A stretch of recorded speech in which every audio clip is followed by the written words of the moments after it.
BMW has officially launched the F450 GS in India at the starting price of 4.7 lakhs. The new mid-capacity adventure motorcycle is offered in three trims: Base, Exclusive and GS Trophy, which is at 5.3 lakhs. Deliveries will begin from June 2026. The aggressive pricing is due to local manufacturing in India, making it one of the most affordable premium twin-cylinder ADVs in a segment. At the heart, you get an 450cc twin-cylinder engine making 48 bhp of power. A key highlight is the 135-degree offset crankshaft. The engine is paired with 6-speed gearbox featuring shift assist pro for clutchless upshift and downshift.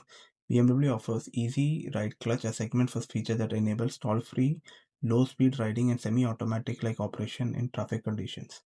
It carries iconic GS design language that features an X-signature full LED headlamp, tall stance and pronounced front beak.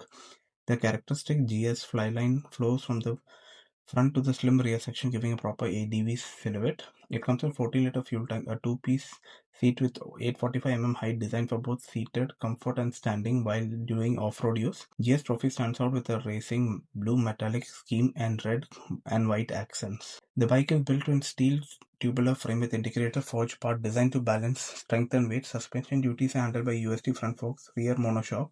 It rides on tubeless tires and mounted on cast aluminum wheels. Braking setup is 300mm front disc with Brembo 4-piston caliber and 240mm the rear disc.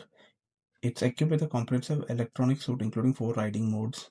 The Enduro Pro mode, standard on GS Trophy, is designed for hardcore off-road use with adjustable traction control and deactivated rear ABS. It comes in best-in-class 6.5-inch TFT display with BMW multi-controller interface. It offers multiple displays like Pure Ride Sport. Additional features include heated grips, adjustable levers, USB Type-C charging port, and smartphone connectivity. They're banking on it to strengthen its presence in India's growing ADV section with local production, competitive pricing, and strong feature list. The model is expected to attract a wide audience. It will directly rival Honda NX500, but also attract buyers from Royal Enfield, Himalayan 415, KTM Duke 390.